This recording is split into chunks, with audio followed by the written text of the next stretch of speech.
नहमदुहु व नसल्ली अला रसूलिल करीम अम्मा बाद फौज़ बिल्लाहि मिनश शैतानिर रजीम बिस्मिल्लाहिर रहमानिर रहीम अल्लाहुम्मा सल्लि अला मुहम्मद व अला आलि मुहम्मद कमा सल्लैता अला इब्राहीम व अला आलि इब्राहीम इन्नका हमीदुम मजीद अल्लाहुम्मा बारिक अला मुहम्मद व अला आलि मुहम्मद कमा बारकता अला इब्राहीम व अला आलि इब्राहीम इन्नका हमीदुम मजीद। उम्मीद करता हूँ तमाम दोस्त आप ठीक होंगे। मेरे फादर जहाँ भी मौजूद है अल्लाह उनको तंदुरुस्ती दे, सेहत वाली जिंदगी अदा करे। मलक यासर साहब मरीद के मेरे अच्छे दोस्त आज मेरे पास मौजूद बैठे हुए हैं। वो मुझसे पूछ रहे हैं क्या अलसी का इस्तेमाल इस मौसम में करना चाहिए, क्योंकि मैं 2-3 दिन पहले अलसी के मतलब एक छोटी सी बात कर रहा था कि अलसी विटामिन डी का खजाना है। जॉइंट्स के अंदर अगर लुब्रिकेशन खत्म हो जाए, गंठिया के मरीज लोग बन जाते हैं, जोड़ जो है वो स्वेल हो जाते हैं, या जिस्म में सर्दी बहुत ज्यादा बढ़ जाती है, जिस्म के अंदर खुश्की बहुत ज्यादा बढ़ जाती है, जिसके अंदर ड्राइनेस बहुत ज्यादा हो जाती है, फ्लेक्सिबिलिटी कम हो जाती है, खांसी, बलगम, रेशा, घुटनों से, टखनों से, ज्वाइंट से टक टक की आवाज आती है, तो जो अलसी है उसके लिए अक्सीर आजम है, आबे हयात है। गरीबों के लिए अलसी जो है विटामिन डी का खजाना है, अल्लाह पाक ने पैदा किया हुआ है।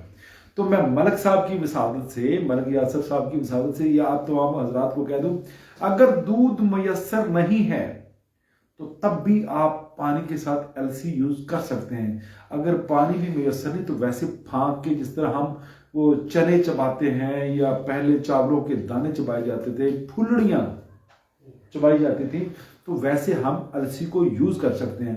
पुराने वक्तों में, पुराने नहीं अभी भी गांव में लोग इस्तेमाल करते हैं, जब धुंधे पड़ना शुरू हो जाए तो सूरज निकलना बंद हो गया, फिर विटामिन डी की किल्लत शुरू होगी, तो पुराने लोग अनपढ़ जरूर थे लेकिन शऊर के लिहाज से, तालीम याफ्ता से वो अफजल थे। जो तालीम वाले लोग हैं ये कहते हैं शऊर आ गया, नहीं कोई शऊर शूर नहीं है। जो पुराने लोग थे, जब सूरज से हमें विटामिन डी नहीं मिलती थी तो फिर क्या करते थे, पिनिया बनाते थे, पंजीरी बनाते थे, एलसी यूज करते थे, तिल यूज करते थे, इन चीजों की, ताकि अगर हमें सूरज से विटामिन डी नहीं मिल रही, हरारत नहीं मिल रही, तो फिर क्या है कि हम चीज खा के अंदरूनी तौर पे हमें विटामिन डी मिले, जो कि हमें सूरज से मैसर नहीं। धुंध जब पड़ती थी या मोस्टली सख्त सर्दी आई तो फिर उन दोनों में अलसी इसलिए यूज की जाती थी कि आपको विटामिन डी का जो लेवल है वो डाउन ना हो, आपके जो ज्वाइंट्स है वो फ्रीज ना हो, उनमें मूवमेंट रहे। तो मैं तमाम दोस्त अहबाब से कहता हूं, जिनको विटामिन डी का मसला आ रहा है, जिनका जिस्म, जिनकी बॉडी स्टिफ है, जिनमें ताकत कम हो गई है, जिनके लंग्स का इशू है, जिनको नजला, खांसी, बलगम, केरा, घुटनों से टक टक की आवाज आती है, अकेली अलसी यूज कर ले, दुनिया की किसी दवाई की जरूरत नहीं है। बफज़लिल्लाह इंशाअल्लाह ताला अल्लाह ने इसमें बेशुमार फायदे पिन्हा रखे हैं। मेरे इस पैगाम को दूसरों तक पहुंचाएं ताकि हम काफी सारे साथी बैठ के बातें करें। जी मलक यासर साहब आज मौजूद है, वो भी एक क्वेश्चन करना चाहते हैं, तो मैं चाहता हूं हाफिज साहब ये माइक उनको दें ताकि वो पहला क्वेश्चन अपना, मलक यासर साहब फ्रॉम मरीद के मेरे बेस्ट दो अच्छे दोस्त हैं, वो पहला क्वेश्चन जो है ना वो अपना करें। जी मलक साहब। जी ऐसा बहुत शुक्रिया, आपने मुझे ये टाइम दिया है। मेरी मोहतरम है जी। मैं पूछना चाहता हूँ कि ये जो बीपी का मसला है ये परमानेंट हल हो सकता है इसका? ये जो blood pressure, high blood pressure की बात कर रहे हैं, लो की, दोनों की, क्या इसका कोई परमानेंट भी हल है कि नहीं? मलिक साहब बेसिकली जो तिब नबवी है वो तो परमानेंट हर चीज का इलाज होता है। अब मैं आपका क्वेश्चन समझ गया, मैं जरा तमीज बांध देता हूं। मलिक साहब का क्वेश्चन ये है कि क्या हाई ब्लड प्रेशर का, आपका सवाल ये है कि हाई ब्लड प्रेशर का कोई परमानेंट सोल्यूशन है? ये तिब्बे नबवी में हमेशा परमानेंट सोल्यूशन ही होते हैं। जो तरीका इलाज है, जो वलैती तरीका इलाज है, उनमें फॉरएवर आपने मेडिकेशन खानी है, आपने एक गोली डेली खानी है जी, ये बीपी की है। और हमाकत मलिक साहब इसमें यह है कि हम बीपी चेक ही नहीं करते, उसी तरह दवाइयां खाए जा रहे हैं। अल्लाह आलम आपका बीपी लो है या हाई है, जिस्म के अंदर जो है ना मुख्तलिफ चीजों के तबद्दल आते रहते हैं, जिस तरह मौसम, मिजाज, कैफियत बदलते रहते हैं, सेम लाइक कभी आपका बीपी हाई, कभी आपका लो, कभी हार्ट बीट फास्ट, कभी लो, कभी भूख लगी है, कभी पेट भरा हुआ है, ऐसे ही है ना। तो सबसे पहले बात तो ये उन लोगों को मुतनब्बे करता हूं कि जो दोस्त है बाप मेडिसिन खाते हैं, वो मेडिसिन खाने से पहले अपना बीपी तो देख ले, कहीं बीपी पहले कम तो नहीं। अक्सर औकात इस तरह नुकसान होते मैंने देखा है, हम शुगर की दवाई खाते हैं, बीपी की दवाई खाते हैं, लेकिन चेक नहीं करते, ऐसे ही है ना। तो हमें चेक करना चाहिए। अब रही कि क्या परमानेंट सोल्यूशन है? जी बिल्कुल परमानेंट सोल्यूशन है। एक छोटा सा फार्मूला सामने रख देता हूं, आपने ये जो क्वेश्चन किया है इंशाअल्लाह बिफज़लिल्लाह ये ऑन द रिकॉर्ड पड़ी हुई है चीजें। छोटी चंदन और मिर्च स्याह, दो चीजें हैं सिर्फ। बेसिकली दवाई जो है वो छोटी चंदन है, मिर्च स्याह उसकी इस्लाह के लिए। मिर्च स्याह ऐसे है जैसे तमाम मेडिसिन के साथ आपको एक एंटीबायोटिक दे दी जाती है, ये दवाइयों की इस्लाह के लिए है। काली मिर्च तमाम जहरों का तरियाक है, तमाम जहरों को खत्म करने वाली चीज है। इसीलिए छोटी चंदन और मिर्च स्याह हम वजन ले लीजिए, 00 के ना 0 का कैप्सूल बनाइए, 500 mg का कैप्सूल बनाइए और सुबह शाम खाने से बाद, खाने से पहले किसी वक्त एक एक कैप्सूल बिस्मिल्लाह पढ़ के लें। विद इन 1 वीक आपका जो बीपी है वो नॉर्मल हो जाएगा, लेवल पे आ जाएगा। और 2-3 दिन खाने के बाद आप ये चेक करते रहें, जब आपका बीपी 80-120 पे आएगा तो फिर काइंडली रिक्वेस्ट करता हूं आपने ये दवाई भी छोड़ देनी है। 2-3 दिन खा के ये दवाई, अपने वाली दवाई छोड़ दें आंखें बंद करके, डरने वाली कोई नहीं जरूरत है। तो जब ये 1 वीक आप खाएंगे तो आपका जो बीपी है वो स्टेबल हो जाएगा, आपको दवाइयों की जरूरत नहीं पड़ेगी। और ये दवाई जिनको गुस्सा ज्यादा आता है, जो झगड़ालू है, जो बात बर्दाश्त नहीं करते, जिनको नींद नहीं आती, ये उनके लिए दवाई की अक्सर है, वो भी आंखें बंद करके इस्तेमाल करें। तिब्बे नबवी में इलाज टेम्परेरी होते हैं और हालते बीमारी में मलिक साहब आप दवाई खाते हैं, जब आप तंदुरुस्त हो जाते हैं तो कोई भी दवाई आपको खाने की जरूरत नहीं है। ये जो हमारे वतन का, मेरे देश का, मेरी मट्टी का जो इलाज है वो तो टेम्परेरी है। हालते बीमारी में दवाई खाएं, जब तंदुरुस्त हो तो दवाई छोड़ दें। अगर आप कंटिन्यू फॉर एवर दवाई पे हैं तो फिर मलिक साहब आप बीमार हैं, फिर आप तंदुरुस्त नहीं। तंदुरुस्ती का म्यार ये है कि आप जनाब तंदुरुस्ती में कोई भी दवाई यूज नहीं करेंगे। हमारे यहाँ ऐसा मामला नहीं। हमारे यहाँ क्या है कि जनाब हम बड़े शौक से कहते हैं डायबिटिक हो गया जी, ऐसे ही कहते हैं ना, और जी गैठिया हो गया जी, आर्थराइटिस हो गया, फिर दवाई भी दिखाते हैं शौक से। फिर मलिक साहब जब परमानेंट हो जाते हैं, फंस जाते हैं, फिर आप रोना शुरू करते हैं, फिर आपकी चीखें, आपका पूरा मोहल्ला, आपका पूरा देश सुनता है कि मैं बीमार हो गया। उस वक्त तक वो दवाई जो है ना आपको जफियां डाल चुकी होती है।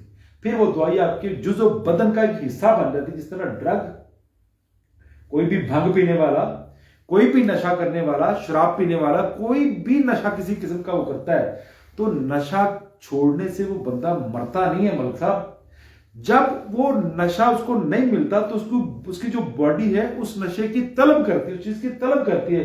जब वो तलब पूरी नहीं होती तो जिस तरह आपको रोटी नहीं मिलती तो आपको गुस्सा लगता है ना, घर में झगड़े करते हैं, लड़ाइयां करते हैं। सेम लाइक वो जब नशे की तलब पूरी नहीं होती तो जिस्म टूट फूट का शिकार होता है, मरता कोई भी नहीं है। सेम लाइक आपकी दवाई जो तरीका इलाज जो आप मुझसे डिस्कस कर रहे थे वो इसी तरह के, आप अगर दवाइयां खाते रहेंगे तो आपकी तो जान ही नहीं छूटेगी, आपके लिए तो मुश्किल हो जाएगा। और कोई क्वेश्चन आपका है सर? भाई साहब ये बड़ी फेमस ये आ रही है, ये बीमारी है दिमाग की, डिप्रेशन जी, एंजाइटी जी, स्ट्रेस। हाँ, इसके लिए ये डॉक्टर बहुत कंटिन्यू मेडिसिन देते हैं। ये सुबह नहार मूंग ले लें जी, वो स्टालोप्राम देते हैं, पता नहीं मेडिसिन का नाम ना ले, मैं किसी कंपनी की बदनामी नहीं करना चाहता। आप मेरे भाई हैं, मेरे मेहमान हैं। देखिए बात सुने, डिप्रेशन, एंजाइटी, स्ट्रेस, ये बातें करके ना मरीज से जान छुड़वा ली जाती है और उसको कुछ साल्ट दे दिया जाता है। अभी और जिस तरह तो भंग पीती है, नशे वाली गोली खा ले तो तू लगा फिरना। मलिक साहब ये इलाज नहीं है। देखिए कॉज ऑफ लॉजिक को तलाश करें। डिप्रेशन है, स्ट्रेस है, ये दिमागी तो मसला ही नहीं है, इसका ताल्लुक तो आपकी हार्ट बीट से है। दिमाग तो आपका फॉरएवर चलता रहता है कंटिन्यू, बल्कि इस बीमारी में, डिप्रेशन, एंजाइटी, स्ट्रेस में तो आपका ब्रेन तो रुकता ही नहीं, वो तो सोते हुए भी चलता रहता है। मेरे दोस्त सुन रहे हैं मुझे, अगर मैं कहीं गलत कहूंगा तो मुझे जरूर टोकिएगा, मैं आप लोगों की बात सुनूंगा, कमेंट में बताइएगा। जितने भी एंजाइटी के, डिप्रेशन के जितने भी ये पेशेंट हैं, ये सब के सब इनकी आंखें सोती हैं, इनके ब्रेन तो चलते रहते हैं, इनकी नींद तो गहरी इनको आती ही नहीं है। क्यों? मसला हार्ट बीट का है, दिल का है। हमेशा परेशान दिमाग कभी नहीं होता, डरता दिमाग नहीं है, दिल डरता है। बिल्कुल ठीक है, समझ आ रही है? और इस जो डिप्रेशन का पेशेंट है, एंजाइटी का पेशेंट है, हमेशा उसके दिल में एक ही बात रहेगी, पता नहीं मैंने बचना है कि नहीं बचना, पता नहीं क्या हो जाना है। उसको तफक्कुरात घेर लेते हैं, सोचें फिक्रें बहुत ज्यादा उसको आना शुरू हो जाती हैं। तो मसला जनाब ये दिल की हार्ट बीट का होता है, दिल के मसल्स वीक हो जाते हैं। अगर दिल के पट्टे आप उसके ठीक कर दें, उसकी पल्सिंग ठीक कर दें, तो ब्रेन ऑटोमेटिकली मलिक साहब ठीक हो जाता है। अल्लाह ने 3 चीजों का एक ट्राइंगल बनाया है, दिमाग है, दिल है, जिगर है, इनका एक ट्राइएंगल है, ये आपस में एक दूसरे से कम्युनिकेट करते हैं। इन तीनों की नेचुरली एडजस्टमेंट हुई है। जब इनकी नेचुरली एडजस्टमेंट अनबैलेंस हो जाती है तो मलिक साहब फिर ये एक दूसरे से रबत में नहीं रहते। इसको डिप्रेशन, एंजाइटी या इस तरह की साइकी पेशेंट कहा जाता है। इसके अलावा मलिक साहब कुछ भी नहीं है। ये बीमारियां, एक बात तो मुझे बताएं, आज से 30 साल पहले, आप भी माशाल्लाह 40-45 साल के हो गए हैं, आज से 30 साल पहले जब आप छोटे थे, जब आप पढ़ते थे, तो क्या इतनी बीमारियां थी? अपनी ईमानदारी से बताइए। तो ये किस तरह की तरक्की है कि हमने बीमारियां ही ली हैं? क्या अब बीमारियां कम हो गई हैं या बढ़ गई हैं? हॉस्पिटल कम हुए हैं या बढ़े हैं? बहुत बड़े हैं। तो बड़े हैं तो भाई तंदुरुस्ती का फिर शुमार तो फिर बढ़ जाना चाहिए, फिर तो बीमारियां खत्म हो जानी चाहिए। तहकीक है, जिद्दत है, तरक्की है, यही है ना, टेक्नोलॉजी है। तो प्यारे भाई फिर तो बीमारियां कम होनी चाहिए थी। ये तो जनाब और पटारी खुल गई है। इन चीजों पे हम गौर नहीं करते। देखिए तारीख जो है ना, तारीख, उससे हम सबक सीखते हैं। कोई भी काम हम तारीख से लेते हैं, जनाब तारीख में ये लिखा है, तारीख में वो लिखा है। तो मेरा एक ही मशवरा है कि आज से 30 साल पहले हमारे बुजुर्गों की सेहत कैसी थी, आज 30 साल बाद मेरे बच्चों की सेहत कैसी है। हम दूध पीते थे, लस्सी इस्तेमाल करते थे, दही इस्तेमाल करते थे, अचार खाते थे यार, अचार खाते थे ना हम बचपन में। अब क्यों मना कर दिया गया?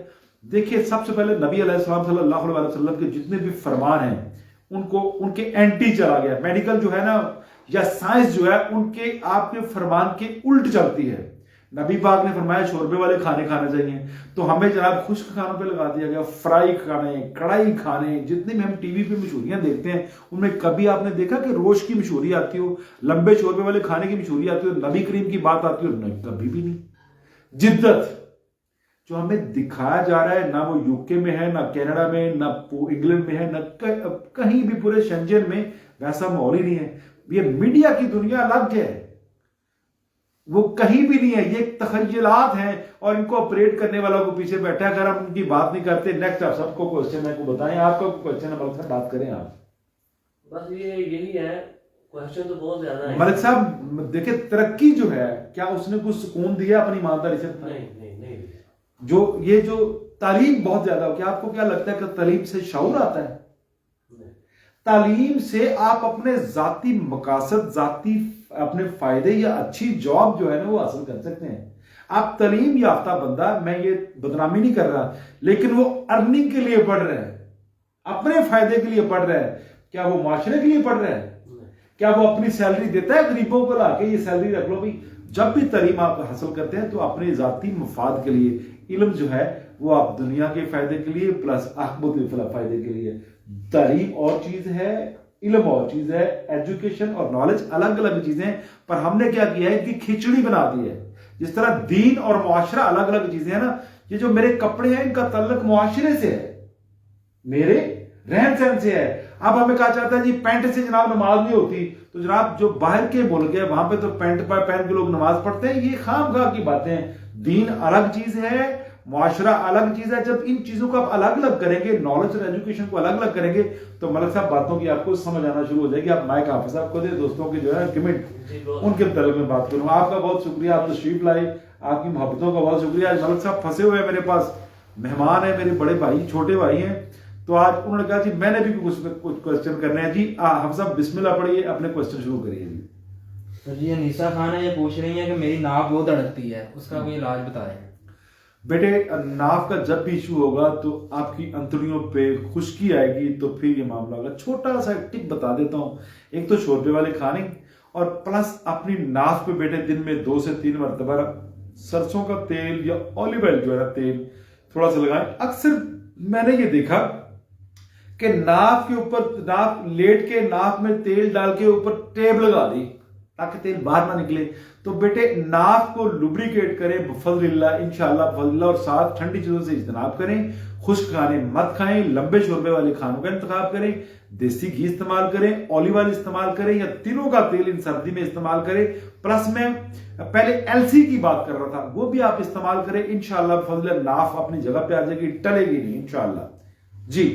सर जी दाऊद भट्ट साहब है, ये पूछ रहे हैं फेस एक्ने के लिए कुछ बता दें। फेस एक्ने के लिए फेस एक्ने यानी चमक के लिए। हाँ जी। भाई मैं सैंपल हूं आपके सामने हूं प्यारे भाई। मैं ऑडियंस को आज बताता हूं कि मैंने लाइफ में कभी शैम्पू यूज नहीं किया। मेरे काफी सारे दोस्त मुझे जानते भी हैं, मेरी रियल जिंदगी से वाकिफ है। कभी जिंदगी में शैम्पू नहीं यूज किया, कभी लाइफ में इस चेहरे पे कभी कोई चीज नहीं लगाई। सिर्फ और सिर्फ करना क्या है, लंबे शोरबे वाले खाने खाने हैं, देसी घी दबा के इस्तेमाल करना है, खाना कमाल नहीं है, खाने को हजम करके फिर सोना है। कभी भी आपको चेहरे पे कुछ चीज लगाना नहीं पड़ेगी। उसूल क्या है कि अपनी हरारत को पूरा रखें। जब हरारत कम होती है तो फिर चेहरे के मसाइल बनते हैं, फिर चेहरे पे ब्लड सर्कुलेशन पूरी नहीं होती। तो कोशिश करें शोरबे वाले खाने, देसी घी, मक्खन, सैर और खाने को हजम करके फिर सोएं।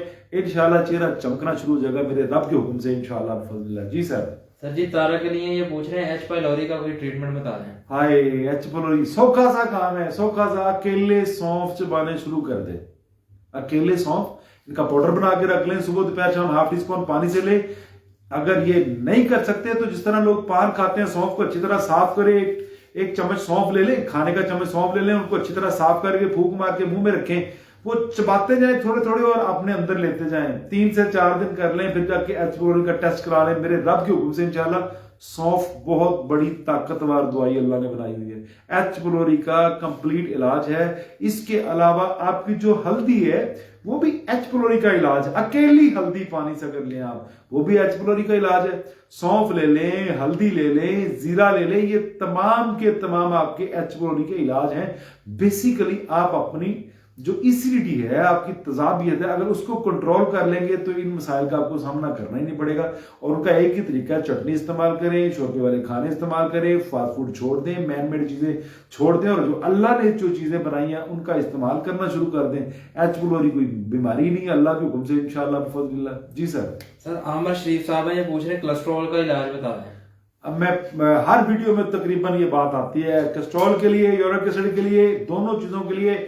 आमर भाई ये दवाई याद रख ले और आपकी ड्यूटी है, ये आपको ये छोटी सी अर्ज है कि आप अपने ग्रुपों में चीज फेंकें ताकि दूसरों को फायदा हो जाए। मैंने 3 चीजें परसों भी बयान की थी, आज भी बयान कर रहा हूं जनाब। ये लौंग ले लीजिए, देसी दालचीनी ले लीजिए और सुंड, खुश्क अदरक, ये तीनों चीजें हम वजन पीस लीजिए। जीरो का कैप्सूल भर लीजिए। सुबह शाम खाने से घंटा बाद 1 कैप्सूल, 1 मग दूध पत्ती से लें, उसमें ऑलिव ऑयल का या देसी घी का चम्मच लाजमी डालिए उस दूध पत्ती में, उससे कैप्सूल लीजिए इंशाल्लाह फजलिल्लाह। अल्लाह के हुक्म से 1 वीक यूज करें। गोड्डे गिट्टे जो स्वेल होते हैं, दर्द होते हैं, या आपकी बॉडी स्टिफ होती है, या आपके पिंडलियों पे स्वेलिंग आ रही है, इंशाल्लाह फजलिल्लाह अल्लाह इसका तदारक कर देगा। जाके अपना कोलेस्ट्रॉल या यूरिक एसिड चेक करवा लीजिएगा, आपको 1 हफ्ते के अंदर अंदर आपका रिजल्ट सामने आ जाएगा इंशाल्लाह फजलिल्लाह। जी सर जी असलम साहब है, ये पूछ रहे हैं कि मेरी वाइफ को 2 माह से ब्लीडिंग चल रही है, तो प्रॉपर रुक नहीं रही, कभी कम हो जाती है कभी बढ़ जाती है, लेकिन रुक नहीं। नाम क्या है इनका? असलम साहब है, उनकी वाइफ की 46 साल एज है। असलम भाई मेरा आपको जाती मशवरा है कि आप मेरे मैसेंजर पे जो है ना मैसेज करें, आपसे पैसे नहीं लिए जाएंगे, लेकिन आपको बता दिया जाएगा क्या करना है। मैं 2 चीजें फिर भी, ऐसी खवातीन, ऐसी बेटियां जिनके सिस्ट का मसला होता है या ओवरी का कोई भी इशू आ रहा होता है तो उनकी ब्लीडिंग ओवर होना शुरू हो जाती है, ब्लीडिंग रुकती नहीं है, तो राल सफेद, ये नोट कर लें ये चीजें। अगर आप मैसेंजर पे बराबता करेंगे और चीजें बता दूंगा। राल सफेद लेनी है और इसके अलावा एक असगंदा, अक्सन जिसको बोलते हैं, ये 2 चीजें हम वजन ले लीजिए, इनको पीस लीजिए। राल सफेद और अक्सन, ये 2 चीजें प्यारे भाई ले लीजिए, इनको पीस के जीरो का कैप्सूल भर लें। सुबह शाम 1-1 कैप्सूल पानी से दे दे, चाय से दे दे, दूध से दे दे। ये कसरते हैज के लिए, यानी डेट का, पीरियड्स का ज्यादा आना, हम तिब की दुनिया में उसे ओवर ब्लीडिंग नहीं, हम कसरते हैज कहते हैं, ये सुलझा हुआ लफ्ज है।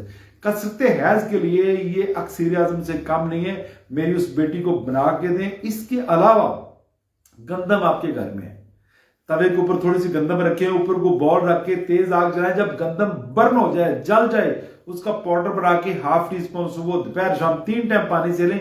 ये भी उस चीज का तदारक है, लेकिन साथ एक चीज भी ज़हन में आपने रखनी है, ठंडी चीजें, खुश्क खाने, ठंडे मशरूबात, फास्ट फूड, ये कभी कभी इस्तेमाल ना करें। और जिनको डेट्स के इशू हैं वो मैदे की बनी हुई चीज के तो करीब भी न जाए। आका करीम सल्लल्लाहु अलैहि वसल्लम ने पूरी जिंदगी मैदे की तरफ देखा भी नहीं, खाया ही नहीं। एक खातून ने उस दौर में मेहनत करके मैदे की रोटी आपके लिए पराठा बनाया, आपने पसंद नहीं फरमाया, जौ की रोटी पसंद फरमाई है।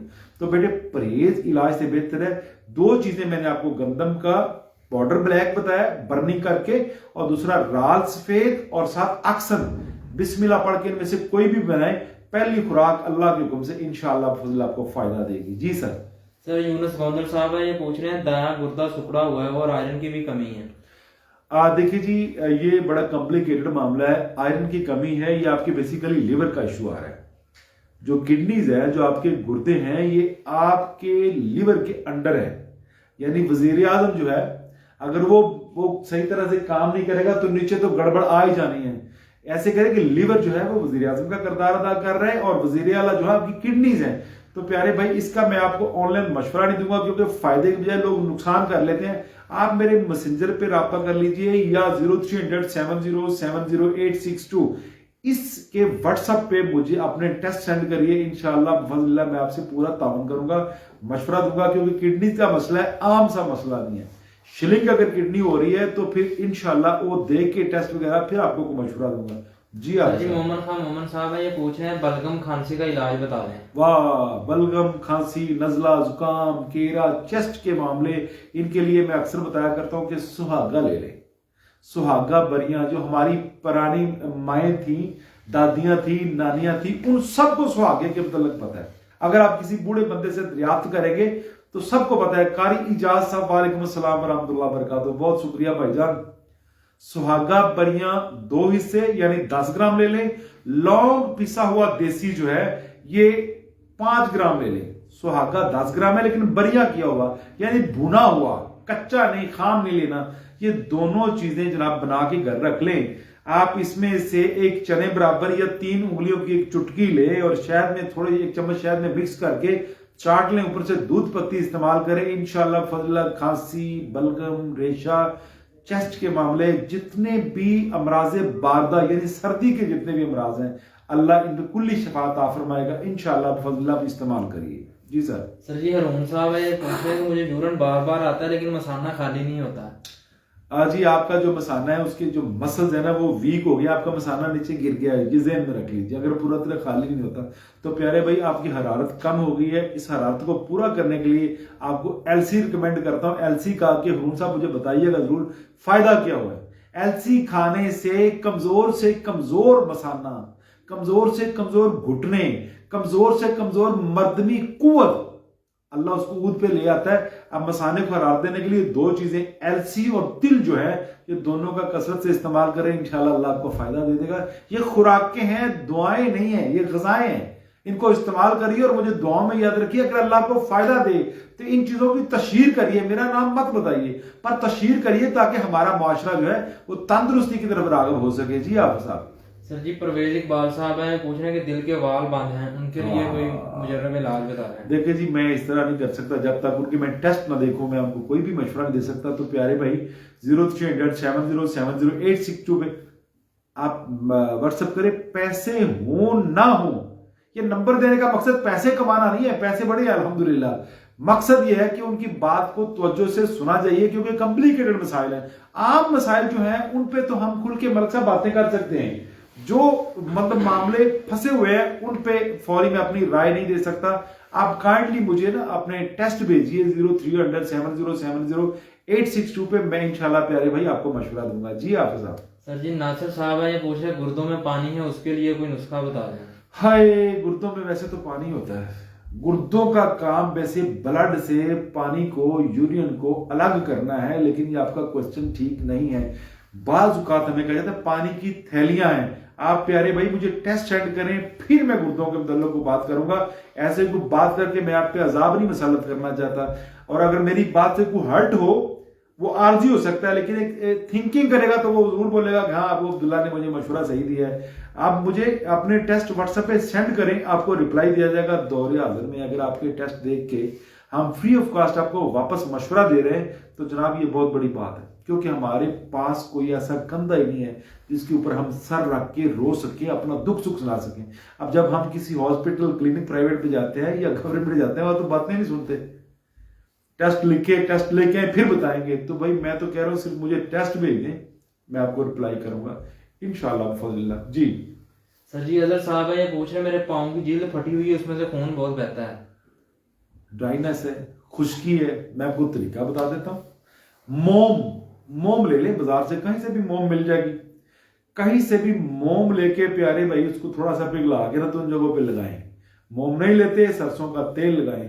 अगर सरसों का तेल नहीं है, मोमबत्ती ले लो जनाब, मोमबत्ती लेके उसको पिघला के अपनी उन जगहों पे लगाएं और शोरबा, सूप, यखनी, कावा ये चीजें इस्तेमाल करें। बेसिक जब सर्दी बॉडी में बढ़ जाती है, विटामिन डी की कमी हो जाती है तो सर्दी बढ़ गई। जब सर्दी बढ़ेगी तो ऑटोमेटिक खुश्की आना शुरू हो जाएगी। तो पहले लोगों की एड़ियां फटती थी, पांव फटते थे, लेकिन अब क्या है, अच्छे अच्छे शूज आ गए, सॉक्स आ गई, फिर वैसलीन आप लोग लगानी शुरू कर दी। ऐसी चीजें करें इंशाल्लाह फजल्ला बिल्कुल ठीक हो जाएंगे, इतना बड़ा इशू नहीं है। और अगर इससे भी अच्छा आप करना चाहते हैं, अगर पुराना मर्ज है तो काइंडली किसी भी बर्तन में, किसी परात में सरसों का तेल डाल के तो उसमें 15-20 मिनट, आधा घंटा अपने पांव रख के ना बैठ जाया करें। तो ये नहीं होगा कि वो तेल आपके पांव को लगेगा। अल्लाह ने हाथ और पांव में ऑब्जर्विंग सिस्टम लगाया हुआ है, वो चीजों को अंदर से लेता है। तो ये तेल यकीनन आपकी बॉडी में जाएगा, आपकी खुश्की खत्म हो जाएगी और आपके पांव बिल्कुल ठीक हो जाएंगे और चमकदार हो जाएंगे। जिस तरह बीबियां अपने पांव को, एड़ियों को कुच के रखती हैं, वैसे इंशाल्लाह फजल्ला हो जाएगा मेरे रब के हुक्म से। जी सर। सर रमजान साहब है, ये पूछ रहे हैं मेरी वालदा की उम्र 65 साल है, उन्हें शुगर और ब्लड प्रेशर हाई रहता है, उनका दिल की धड़कन भी तेज रहती है, मैदा भी खराब रहता है, उसके लिए इलाज बता। हाँ, उनको बोले जी फोन पे राब्ता करें, ताकि अम्मा जी का मामला है, मेरे लिहाज से इनका टाइफाइड बिगड़ा हुआ है। जब टाइफाइड ठीक होगा तो मेरे रब के हुक्म से इंशाल्लाह फजल्ला अम्मा ठीक हो जाएंगी। हाँ, जब भी डिस्टर्ब होती है, मेरी बात याद रख लीजिएगा, ये पक्की और कंफर्म बात कर रहा हूं, जब भी आपके दिल की धड़कन डिस्टर्ब होती है तो ये स्प्लीन जो है ना, दिल ये है, इसके नीचे इस पसली के अंदर लाजमी पेन होता है, दर्द होता है। तो मेरा एक ही आप लोगों को मशवरा है कि जिनको भी चुभन या दर्द हो, उनका टाइफाइड बिगड़ा हुआ है, टाइफाइड का इलाज कराएं। दिल की धड़कन ऑटोमेटिकली बिल्कुल ठीक हो जाती है। और आप अम्मा जी का कोई टेस्ट आपने करवाया तो प्यारे भाई सेंड करिए और फोन पे बात करिए, ताकि मैं आपको कोई मशवरा दे सकूं। मैसेज कर दीजिए व्हाट्सएप पे। जी आप साहब। सर जी हाजी यासीन साहब ये पूछ रहे हैं हेपेटाइटिस सी का कोई इलाज या टोटका बता दें। लो जी, इलाज ही बता रहा हूँ, टोटका नहीं, हेपेटाइटिस सी का इलाज बता रहा हूँ। और ऑनलाइन में जो बातें कर रहा हूँ, अगर ये बातें पूरी ना हो तो बरोज़े माशर और दुनिया में आके मेरा गिरेबान पकड़ सकते हैं। थोड़ा अर्सा पहले मेरे एक दोस्त थे, बुजुर्ग थे, वो बहुत हो गए, अल्लाह उनको गरीब के रहमत फरमाए। मैं दुआ करता हूँ कि ऐसे चौधरी साहब के ससुर थे, अल्लाह उनको जन्नत में करवट करवट मुकाम अता करे। वो नेक और अल्लाह के बंदे थे, वो तेल पे दम करके देते थे लोगों को काले यरकान के लिए।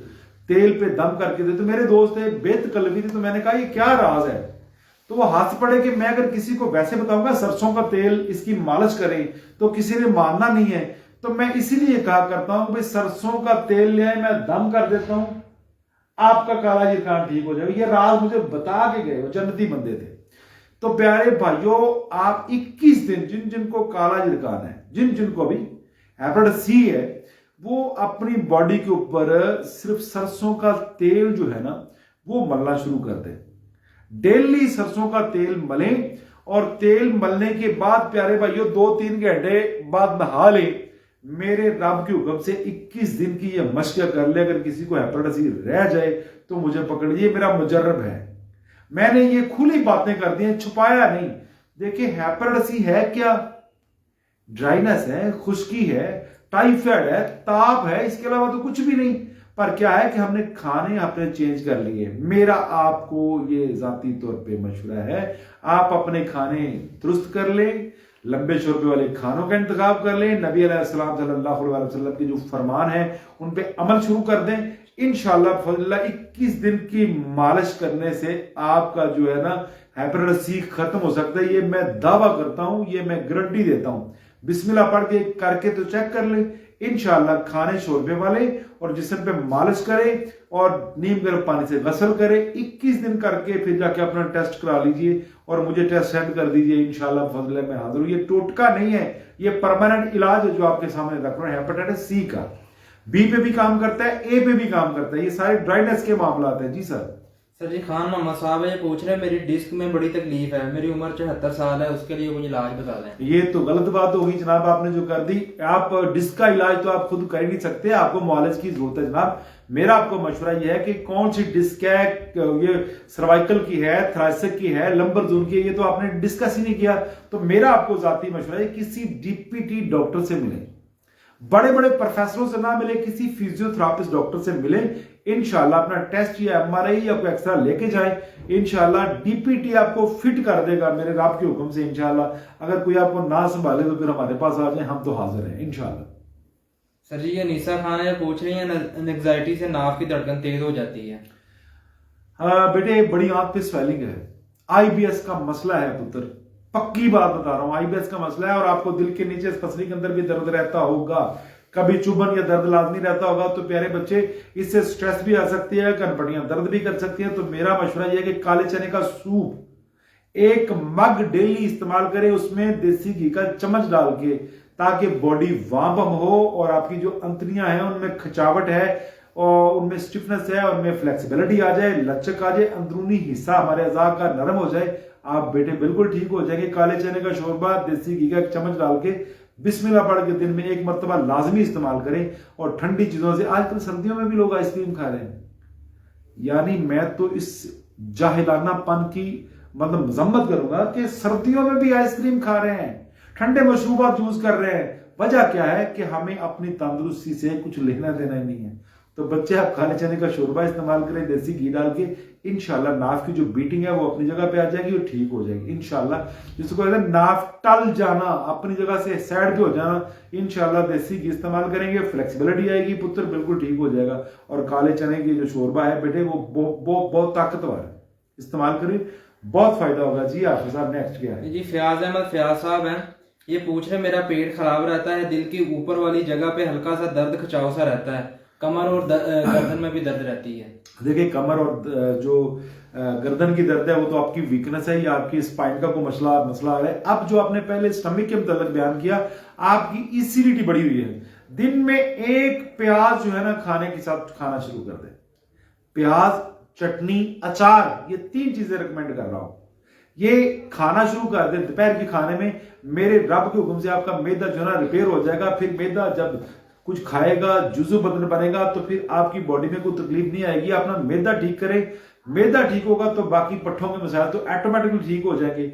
मुझे कुछ दोस्त कहते हैं जी आपकी स्पीड तेज है, जी स्पीड तेज नहीं है, मैं ऐसा भी बात कर सकता हूँ, स्लो भी बात कर सकते हो, लेकिन उसमें क्या होगा कि कम वक्त में मैं ज्यादा लोगों के मसाइल जो सुलझा देता हूं।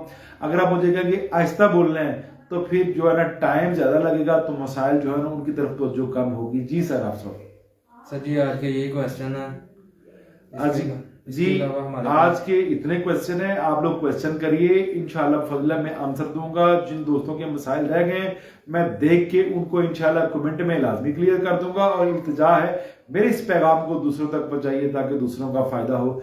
मैंने अपनी ड्यूटी पूरी की, आप भी मेरे साथ चल के इस नेक और साले अमल में शामिल हो ताकि आपकी भी आखिरत बेहतर हो, दुनिया भी बेहतर हो। यकीनन जब हम किसी का फायदा करते हैं तो रब हमारा फायदा करता है। मेरी अपनी जाती कोई तकलीफ मुझे नहीं रहती, जब मैं दूसरों के दुख सुनता हूं, दूसरों की परेशानियां सुनता हूं, तो सुन के मेरा रब जो है ना वो मेरी परेशानियां हल कर देता है। इंशाल्लाह